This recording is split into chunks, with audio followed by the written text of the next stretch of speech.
Good morning, gang. Happy Tuesday morning. Okay, here's a question for you. Do you think we'll see martial law come late January? It's a very good possibility. Not countrywide, but in small sections of the country.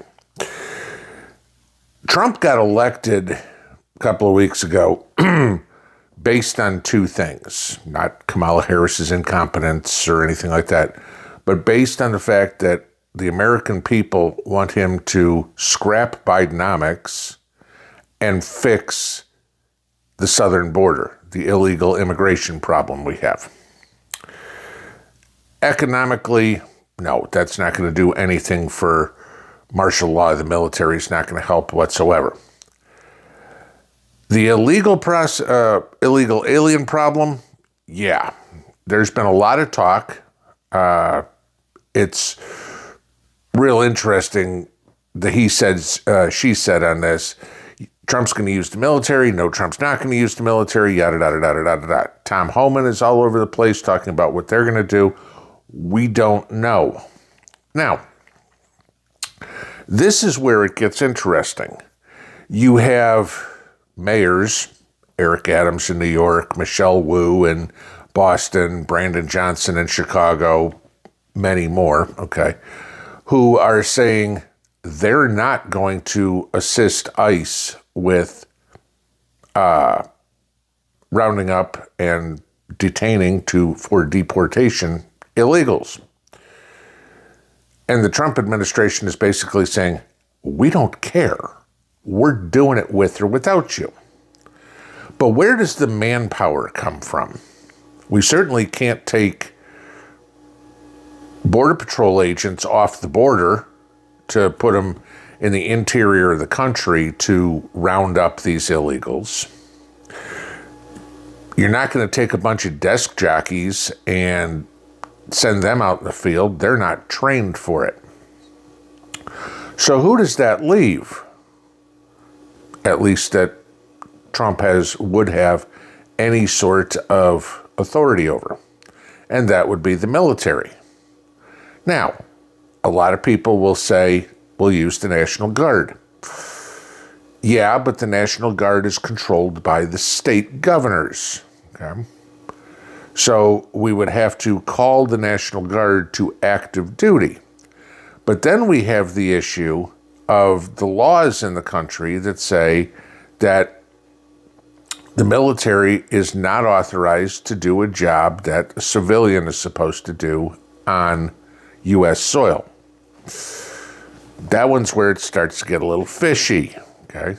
Because, sure, the military can be used to supplement civilian personnel. And I'm not a lawyer, and I'm not going to try to go into whether the legalities of all of this.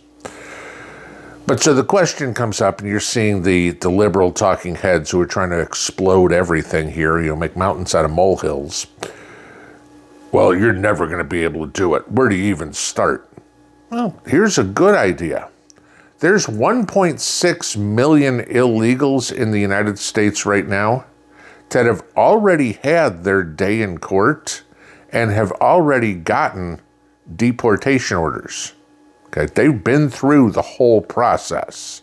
The Democrats, they deserve their day in court. Yeah, what about the ones that have already had it and are still here? That's pretty easy. You should be helping support get rid of those. They've already exhausted every avenue they have to stay, and the American legal system said, sorry, Charlie, you're out of here. Okay. That's going to take some time. Where are you going to round up the other 18.4 million?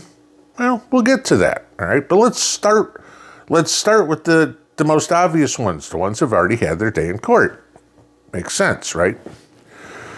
So the liberals are coming up all the time and saying the military can't be used. The Republicans, of course, are saying, yeah, they can be. So what happens? Now, like I said, this isn't going to happen everywhere. You get enclaves, country area, the rural areas and stuff like that don't have as much, they still have it, trust me, of an illegal problem as the cities do.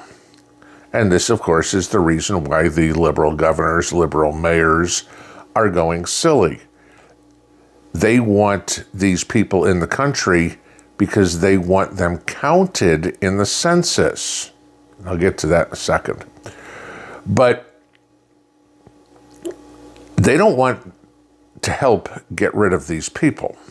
So how do we do it? Does the National Guard, called to active duty, does the active duty military, and again, who? You're not taking a bunch of, motor pool guys or cooks or tankers and saying, go round up illegals. Maybe you're taking the military police, okay? CID, that's a possibility. But it's got to be somebody who has some knowledge of law enforcement, and most of the military does not, okay? So it's not like we're going to start sending tanks down the street, or the guys who are running air defense artillery or something. That's not what's going to happen. It's going to be people that are trained in law enforcement, okay? So there's the thing. We're not sending 2 million active duty people. They're not going to everybody and going, okay, grab your M16s, your M4s, whatever it is, and you're going door to door and start pick up people. No. The ones that'll do that, like I said, will be MPs. There could be, and there probably will be, support personnel.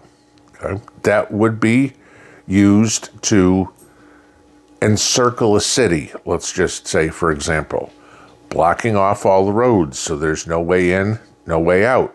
And they may say, at 6 o'clock in the morning, come Tuesday, we're shutting down all the roads, nobody in, nobody out. That is a possibility. And then they will do a sweep. And they may go city by city, and certainly not going to tell us when they're going to start. I'm hypothetical situation. I'm hypothesizing here, okay? Just what I think could happen.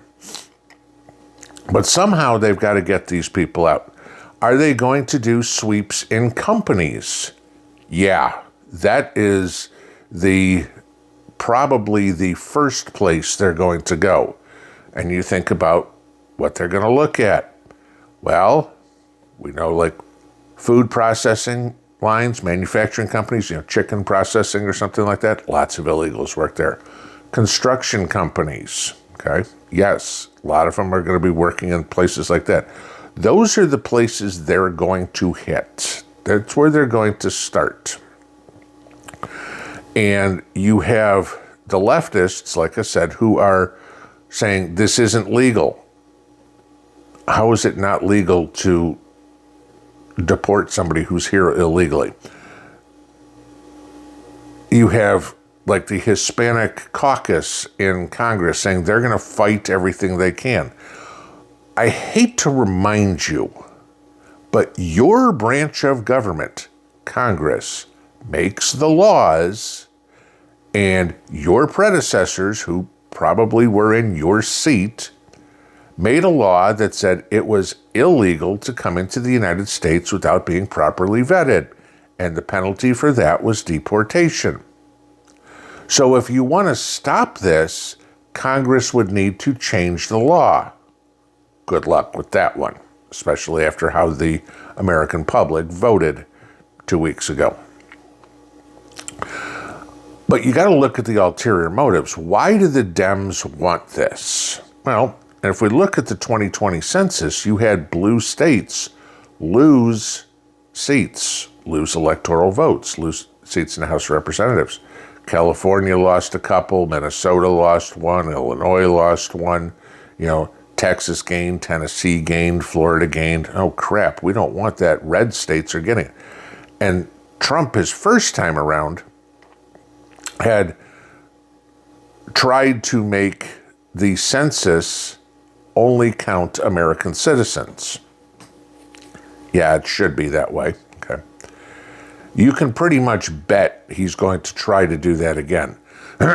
Because remember, the amount of representatives that a state gets in Congress is directly proportionate to how many people live in the state. They take a section, I think it's about 250,000 people or whatever, and that's a congressional district.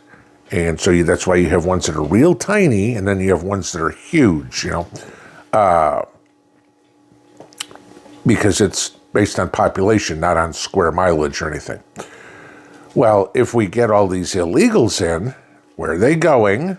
Okay, California, Colorado, New York, Massachusetts, Illinois, blue states. This is part of the reason, and you got to look in depth at this one, is why do the liberals want all these illegals? It isn't because they are going to help the economy. That has nothing to do with it, okay? It's because if they can import all these people, they can gain back some of these seats in the House of Representatives or the Electoral College. That's what's important to them, okay? Because let's say when we get to 2030 and we have our 2032 election, will be the first one under the next census. Well, all of a sudden, if we're counting illegals, California's just picked up 5 electoral votes. Illinois has picked up 3 electoral votes. New York's picked up 2 electoral votes. And all of a sudden you start adding this up and go, now whoever's the Republican candidate doesn't need to carry, say, Georgia and Pennsylvania, but they have to carry a Michigan or a Wisconsin. Have to. Otherwise they have no path to victory because the electoral votes come somewhere else. Understand why they're trying to do this. It's not to help the country. It's to cement their power. That's exactly what's going on. What can Trump do on the other side? He can get rid of all these people. And if he has to use the military to do it, so be it. My other option, my other suggestion, if the Democrats are so hell-bent on keeping the military out, saying, oh, the law says you can't use the military to do civilian work, I got a real good idea. President Trump, I hope you're listening. Deputize a bunch of military veterans. We're civilians. We have the training you're looking for. And most of us would be damn glad to help you.